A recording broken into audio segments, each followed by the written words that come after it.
ওয়ালাইকুম আসসালাম ওয়া রাহমাতুল্লাহি ওয়া বারাকাতুহু। এক ভাইয়ের জিজ্ঞাসা, তিনি তাহাজ্জুদের সালাত পড়েন, সেখানে জোরে তিনি তেলাওয়াত করেন। এই জোরে তেলাওয়াত এটা করা যাবে কিনা এটা তিনি জানতে চেয়েছেন। গুরুত্বপূর্ণ প্রশ্ন করেছেন। তাহাজ্জুদের সালাত আদায় করছেন, আল্লাহ তাআলা আপনাকে একনিষ্ঠতার সাথে কবুল করুন। মূলত তাহাজ্জুদের সালাত এটা রাসূল সাল্লাল্লাহু আলাইহি ওয়াসাল্লাম করেছেন, আর কেউ করেননি, বা পূর্ববর্তী সময় ছিল না এরকমটা নয়। পূর্ববর্তী সময়েও নবী রাসূলগণ এটা করেছেন। পূর্ববর্তী নবী রাসূলদের উম্মতরাও এটা পালন করেছেন মর্মে কোরআনুল কারিমেও এর দলিল রয়েছে।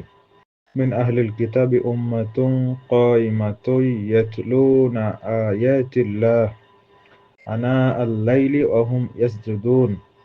সূরা আল ইমরানের 113 নম্বর আয়াত। আল্লাহ তাআলা জানিয়েছেন, আহলে কিতাবদের মধ্যে একটা দল রয়েছে অটল, তারা রাতের বেলা আল্লাহ তাআলার আয়াতসমূহ তেলাওয়াত করে এবং সিজদা করে। তাহলে আল্লাহর আয়াত তেলাওয়াত এবং সিজদা বুঝাই যাচ্ছে এটা তাহাজ্জুদের সালাত। সূরা আল ইমরান 113 নম্বর আয়াত। এখন আপনার প্রশ্ন, তাহাজ্জুদের সালাতে আপনি জোরে তেলাওয়াত করেন, এটা করা যাবে কি যাবে না? মানুষজনের ঘুমে যেন অসুবিধা না হয় সেই দিকটা খেয়াল রেখে আপনি জোরে তেলাওয়াত করতে পারবেন। এ মর্মে যদি আমরা দেখি, আবু দাউদের মধ্যে হাদিস রয়েছে, আবু দাউদ 1329, সহিহ ইবনে হিব্বান 733, ইমাম বাইহাকি রাহিমাহুল্লাহর কিতাব মুজামুল কাবির, বিভিন্ন জায়গাতে হাদিসটি রয়েছে। কাতাদা রাদিয়াল্লাহু তাআলা আনহু বলছেন যে একদা রাসূল সাল্লাল্লাহু আলাইহি ওয়াসাল্লাম রাত্রিবেলা বাইরে এলে তিনি দেখতে পেলেন যে আবু বকর রাদিয়াল্লাহু তাআলা আনহু নিম্ন স্বরে তাহাজ্জুদের সালাত আদায় করছেন। তারপর তিনি ওমরের পাশ দিয়ে গেলেন, তো তিনি জোরে তেলাওয়াত করছেন।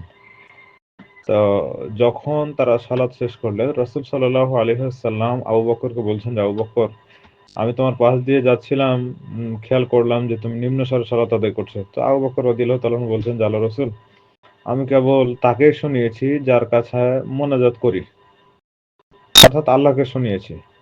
এবার রাসূল সাল্লাল্লাহু আলাইহি ওয়াসাল্লাম ওমর রাদিয়াল্লাহু তাআলা আনহুকে উদ্দেশ্য করে বললেন যে তোমার পাশ দিয়ে যাওয়ার সময় শুনলাম তুমি জোরে উচ্চ স্বরে তেলাওয়াত করছো। তো ওমর রাদিয়াল্লাহু তাআলা আনহু বললেন যে, আল্লাহর রাসূল, আমি ঘুমন্ত ব্যক্তিদেরকে জাগিয়ে দেওয়ার জন্য চেষ্টা করছি, এবং যারা তন্দ্রাভিভূত তাদেরকেও জাগানোর চেষ্টা করছি, শয়তান বিতাড়িত করার চেষ্টা করছি। তো রাসূল সাল্লাল্লাহু আলাইহি ওয়াসাল্লাম দুজনকেই উপদেশ দিলেন, বললেন যে আবু বকরকে যে ইরফা মিন সাউতিকা শাইআ, তুমি তোমার আওয়াজটা আরে একটু উঁচু করো। ওমরকে তিনি বললেন যে ইখফিদ মিন সাউতিকা শাইআ, তোমার আওয়াজটাকে আরেকটু নিচু করো। এ হলো হাদিস। আব্দুল্লাহ ইবনে কায়েস, আবু কায়েস রাহিমাহুল্লাহ বলছেন যে একবার আয়েশা রাদিয়াল্লাহু তাআলা আনহাকে জিজ্ঞাসা করলাম যে নবী সাল্লাল্লাহু আলাইহি ওয়াসাল্লামের রাতের কিরাত কিরকম ছিল। তো রাসূল সাল্লাল্লাহু আলাইহি ওয়াসাল্লাম রাতের কিরাত কেমন ছিল এর জিজ্ঞাসার জবাবে আয়েশা রাদিয়াল্লাহু তাআলা আনহা বললেন যে কুল্লু যালিক, উভয় রকমই ছিল। কদ কানা ইয়াফআলু রুবামা সাররা বিল কিরাআতি, মানে যখন তিনি তেলাওয়াত করতেন না আস্তে না খুব জোরে, তিনি কখনো জোরে তেলাওয়াত করতেন, আবার কখনো আস্তে তেলাওয়াত করতেন। এই হাদিস রয়েছে তিরমিজিতে 449, আবু দাউদ 1437, মুসনাদ আহমদের 24,497। উপরের দুইটা হাদিস থেকে আশা করি আপনার প্রশ্নের উত্তর আপনি বুঝতে পেরেছেন। আসসালামু আলাইকুম ওয়া রাহমাতুল্লাহি ওয়া বারাকাতুহু।